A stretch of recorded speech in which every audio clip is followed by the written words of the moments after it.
인간의 자유와 인권의 원천이 인간이 만든 규정한 세속적인 제도나 세속적인 권력기관, 정부와 같은 권력기관으로부터 인간의 자유와 인권, 인간의 신분과 인간의 가치가 부여되는 것이 아니라 창조주로부터 왔다는 건 창조주로부터 왔다. 이걸 우리가 천부인권이라고 얘기하잖아요. 초월자로부터 왔기 때문에 인간의 가치라고 하는 건 내재적인 가치고 누구도 이거를 박탈할 수 없는 그런 가치를 지니고 있기 때문에 만약에 정부나 국가 따위가 인간의 가치, 인간의 인권을 해치게 되면 그 정부를 타도하고 새로운 정부를 수립할 수 있다는 이런 내용이 되는 겁니다. 여러분 이거 멋있는 얘기 아니에요? 멋있는 얘기예요 이거. 멋있는 얘기죠.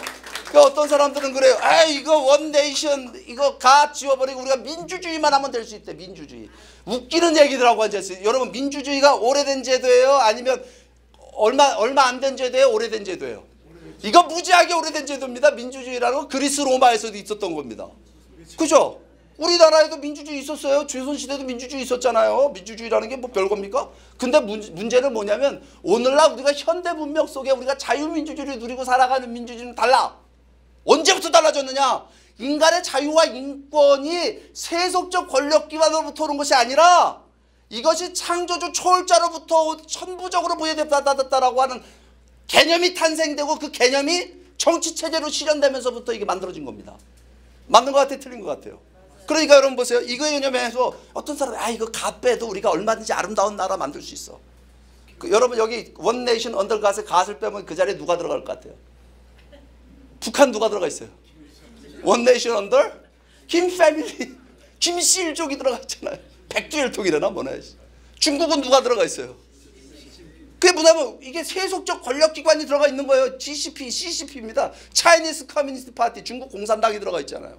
중국 공산당이 모든 걸 다 결정하잖아요. 여러분 이거는요 우리가 절대 양보하면 안 됩니다. 무슨 말씀인지 아시겠습니까? 그 미국이란 나라가 어떻게 대단한 나라가 되게 되느냐, 이거 자유롭고 번영하는 세계에서 잘 사는 나라가 되게 되느냐. 여러분 미국이요 원 네이션 언더 갓이라고 미국의 그 건국의 이상을 실현하기 위해서 새로운 정치 시스템을 개발합니다. 그 이상을 실현할 수 있는 그 정치 체제가 뭐냐? 바로 자유민주주의입니다. 그 다음에 미국 사람들이요 그 모든 인간이 평등하게 창조됐다는 그 이상을 실현하기 위해서 새로운 경제 시스템을 개발해냅니다. 그게 뭘까요? 그게 자유시장 경제입니다. 자유민주주의 없는 자유시장 경제는 있을 수 있을까요? 없을까요? 그게 있을 수 있다면 북한의 장마당도 자유시장 경제게? 여러분 이거는요 여러분 시장경제도 오래된 제도입니다. 그게 인류 역사의 출발과 더불어서 시장제도는 있었던 거예요. 시장경제는 있었던 거예요. 근데 뭐냐면은 인간이 자기의 꿈을 끼고 기회의 평등이라고 하는 하나의 그죠? 인간의 혁신성과 창조성을 보장해 줄 수 있는 제도라고 하는 거는요 자유민주주의와 자유시장경제를 한 묶음으로 만들어진 겁니다. 그러니까 미국이 어떻게 이렇게 잘 사는 나라가 되게 됐냐고요. 그거는요 바로 이 모든 인간은 평등하게 창조됐다라고 하는 그 도덕적인 이상을 실현하기 위해서 새로운 정치 시스템, 자유민주주의, 자유시장 경제를 작동시켜갖고 미국이라는 나라가 잘 사는 나라가 된 거예요. 그러니까 미국이 이렇게 초강되고 세계에서 제일 잘 사는 나라가 되게 되니까 세계 수많은 나라들이 미국처럼 잘 사는 나라가 돼보자고 해갖고 미국을 따라하고 흉내내는 일이 시작됩니다. 그게 무슨 얘기냐면 자유민주주의의 세계적인 확대입니다. 전 세계로 자유민주주의가 확대되게 돼요. 그럼 자유민주주의가 확대되는 그 순간 어느 시점부터 자유민주주의가 확대되기 시작했을까요? 그거는요 미국이 2차 세계대전의 승전국이 되면서 1945년 이후에 자유민주주의는 세계로 확대됩니다. 그전엔 자유민주주의 하는 나라가 미국 빼놓고 있었을까요? 없었을까요? 있었어요? 없었어요? 여러분들 유럽은 다 자유민주주의 했다고 생각하셨던 거 아니에요? 영국, 프랑스 이런 나라들이 제국주의 식민 지배하던 나라들입니다. 근데 무슨 자유민주주의 시장경제를 자유시장 경제를 얘기해요. 그러니까 이거는요 자유민주주의 시장경제라고 하는 제도는 이 체제는 이런 새로운 문명은 미국에서 탄생이 돼서 세계적인 문명으로 확대되게 됐다라고 하는 겁니다. 그 얘기 무슨 얘기냐면요 미국은 이 아메리칸 드림을 중심으로 미국만 통합하고 잘 사는 나라 만든 것이 아니라 전 세계의 자유민주주의 시장경제를 보급하고 확대함으로 인해서 세계적인 번영과 세계적인 발전, 문명사적 발전을 이뤄내는데 기여한 나라다라고 하는 겁니다. 맞는 것 같아요? 틀린 것 같아요? 그러니까 여러분 대한민국은 민주공화국이고 모든 권력은 국민으로부터 나온다. 이거는 어디서 배워왔어요? 중국 가서 배웠을까요? 소련 가서 배웠어요? 미국 가서 누가 배웠어요? 이승만 박사가 배워온 거잖아요, 이게. 그래서 여러분 대한민국이 오늘날 세계에서 세계 10위 경제권을 자랑하고 뭐 우리가 영국을 이겼더만요, 무역에 있어서는. 여러분 이런 나라 만든 거는 우리가 뭐 받아들여서 이렇게 된 거예요? 미국으로부터 소위 아메리칸 드림의 정수를 우리가 받아들인 겁니다. 이 부분에 대해서는 제가 박수 한번 쳐야 될 부분이라고 생각을 합니다. 그런데 그럼 여러분 이 미국이란 나라가 통일이랬는데 아메리칸 드림이 있었다고 한다면 우리가 통일하려고 한다면 코리안 드림이 있어야 될까요? 없어야 될까요? 당연히 있어야죠. 그죠? 아메리칸 드림이 있었다면 우리 코리안 드림이 있어야 된다 이 말입니다. 이거를 다른 얘기로 하면요, 무슨 얘기냐면 여러분 통일이라고 하는 거는 여러분 목표일까요? 과정일까요? 통일은 목표입니까? 과정입니까? 통일이 목표라고 얘기하시는 분은 사상이 의심스러운 분들입니다. 무슨 얘기냐면 통일이 목표일 것 같으면 지금 당장도 통일할 수 있습니다. 북한에다가 김정은이한테 나라 갖다 바치면 됩니다. 대한민국을. 여러분 통일은 과정입니다. 우리가 통일을 통해서 어떤 나라를 실현할 것이냐, 그것이 우리의 비전이고 목표가 되는 거고, 통일은 그 목표를 실현하기 위한 과정입니다. 제 말이 맞는 것 같아요? 틀린 것 같아요? 그러면 우리가 민족이 같고 역사가 같고 언어가 같으니까 우리가 통일해야 된다는 말은 맞는 말이에요? 틀린 말이에요? 틀렸다면 안 되고 이거 반만 맞는 말입니다. 여러분 그것만 가지고 통일하면 안 된다가 정답입니다.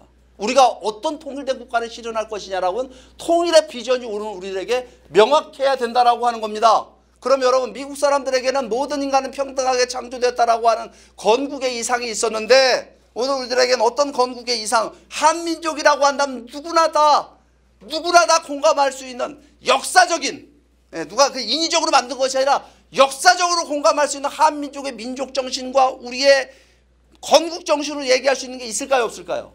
다행히도 우리에게는 있습니다. 그죠? 홍익인간이라는 이상이 있어요. 널리 세상을 이롭게 하라는 당군 할아버지가. 근데 여러분 이거는 우리는 이제까지 아주 알기를 우습게 하게 하고 학교 교육에서 보면 홍익인간이 우리 민족의 우리나라의 교육 이념인데 이거 교육해야 안 해요 지금. 교육 안 해요. 이거 완전히 죽여놓고 있었는데 저는 여러분들 앞에 말씀드려, 여러분 집에 붓글씨 잘 쓰는 분 주변에 있으면 하나 써달라 그래갖고 표구해갖고 집집마다 걸어놓으십시오. 왜냐하면 우리가 진짜 자랑해야 될 것 중에 최고로 자랑해야 될 게 뭐냐면 우리 민족의 정신입니다. 건국 정신이에요. 홍익인간. 여러분 건국 정신 있는 나라가 있어요, 없어요? 세계사를 찾아보면 미국 같은 나라, 프랑스 같은 나라, 이 근대 국가들 좀 있는 거고, 고대 국가 중에 그것도 반만 년 전에 만들어진 나라가 건국 정신 갖고 탄생된 나라가 있습니까, 없습니까? 있어요, 없어요? 우리밖에 없어요. 그것도 이렇게 고차원적인 도덕적인 이상을 갖고 탄생된 나라가 있냐 이 말입니다. 여러분 그런 면에서 볼 때는요, 우리는요 무한한 자부심을 느껴야 되는데, 근데 건국정신이 있다는 것만 갖고 자부심을 느끼면 안 되고요, 이 건국정신이 우리 민족의 역사와 어떻게 관계가 있느냐 이걸 좀 따져봐야 됩니다. 관계가 있을까요, 없을까요? 우리 민족의 역사는요 홍익인간의 이상이 구현된 역사였습니다. 934번 침략당하고 한 번도 남의 나라를 쳐들어가 본 적이 없는 평화를 사랑하는 민족이다. 배웠어요, 안 배웠어요? 근데 이거 좀 어떻게 배웠냐, 우리 역사 선생님들이 그렇게 얘기를 하는데 앉아있는데 좀 짜증나서 이런 얘기 들을 때 왜냐면 오죽 힘이 없어서 맨날 의도맞고 한 번도 쳐들어가 본 적도 없고, 근데 원인이 뭐냐 도대체, 왜 이렇게 우리가 왜 이렇게 의도받기만 했냐, 그러니까 우리끼리 싸우다 남의 나라 쳐들어갈 기회가 없었던 거 아니야, 막 이렇게 생각하고 있었습니다.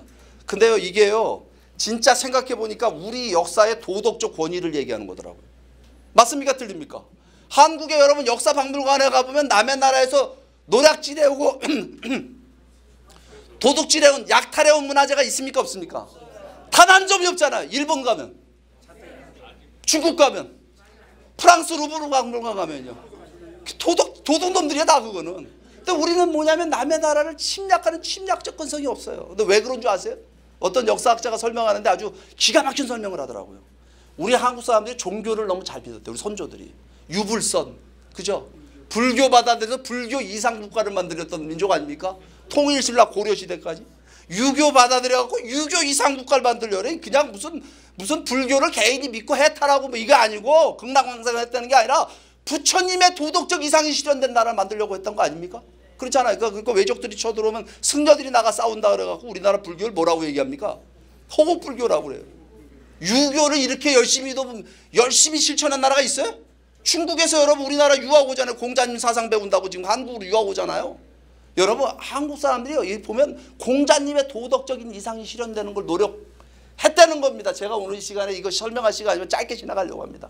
대가족 문화, 이거 빠뜨리면 안다는 거. 한국 문화를 보게 되면 대가족 문화가 꽃을 폈어요. 정말 아름다운 문화입니다. 근데 홍익인간이라고 하는 건 여러분, 널리 세상을 이롭게 한다라고 하는 건 이타주의적인 삶을 사는 걸 의미하는 겁니다. 나보다도 남을 위해 사는 거. 맞습니까? 틀립니까? 근데 여러분, 그거 우리가 인간이 어디서 배울까요? 가정에서 배우지 않아요? 그렇잖아요. 저는 어렸을 때 할아버지 할머니로 태어나는 줄 알았습니다. 할아버지 할머니들이 있잖아요. 어렸을 때 여러분도 그렇게 생각 안 하셨어요? 나는 할아버지 할머니로 태어난 줄 알았어요. 다 아기로 태어났잖아요. 그죠? 그래서 어머니 아버지 사랑받고 형제자매 사랑하다가 부부간에 사랑하다가 그 다음에 부모가 돼서 자식 사랑하다가 할아버지 할머니 돼갖고 손자 손녀가 뭐 해줘서 사랑하세요 여러분? 손자 손녀 그냥 생각만 해도 기분 좋지 않아요?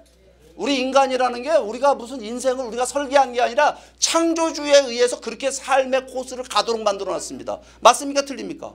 그러니까 내 가정에서 그것을 확대한 확대가정, 대가족, 그 안에서 우리의 문화가 만들어져 있습니다. 그러니까 효니, 정성이니 이게 우리 민족의 가장 중요한 도덕적 덕목이 되어 있는 민족입니다.